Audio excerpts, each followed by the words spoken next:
mahaba, malambot, madulas at gumagalaw-galaw pa.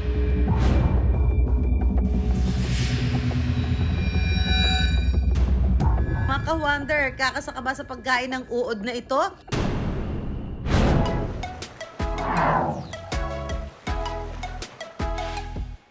Ito ang sasing, isang uri ng sandworm na itinuturing na delicacy sa bayan ng Lucena sa Quezon. Ang pangunguhan nito, naging kabuhayan na ng ilang mga taga rito katulad ng ka-wonder nating si Jimmy. Nung maliit pa ako, tinuturuan ako ng tatay ko. Sabi niya na, anak ko, ito ang tanging pangmamana ko sa iyo, panguha ng sasing. Kaya natuto po ako, sinusulit ko po naman dun sa kayansin pag ako nangunguha.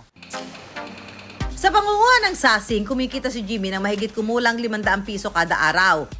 Kaya naman itinuturing niya ito na malaking biyaya ng karagatan. Malaki din ang bagay din sa aming pamilya, panggastos pang araw-araw.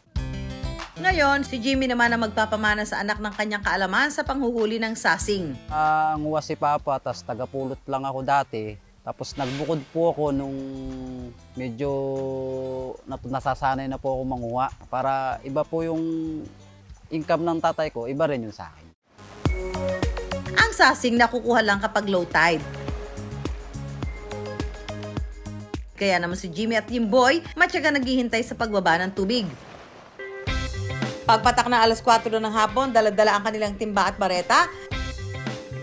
Sinimula na mag-ama ang pangunguha ng sasing. Ang mga sasing nagtatago sa ilalim ng lupa. Ganito pong sampol, para makuha yung sasing, bubutasan niya, tapos kukuhain sa loob. Sa pangunguhan nito, hahanapin muna ni na Jimmy at Jimboy ang malambot na parte ng lupa.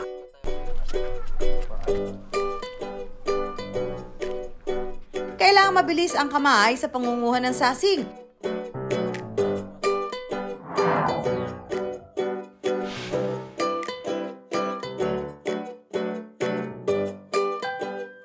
Pero dapat dahan-dahan din dahil mabilis itong maputol.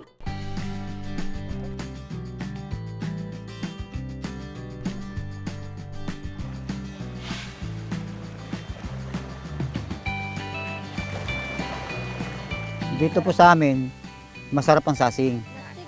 Nakakain ng hilaw. Tutusukin, tapos puputulan mo ng dulo. Tapos yun, ihugasan mo na siya. At para kay Jimmy, the best daw ang sasing kapag kinain ng hilaw. Malat-alat, pero matamis. Seafoods talaga. Napakasarap. Bukod sa pagkain ng hilaw, iniinom din ni Jimmy ang dugo ng sasing.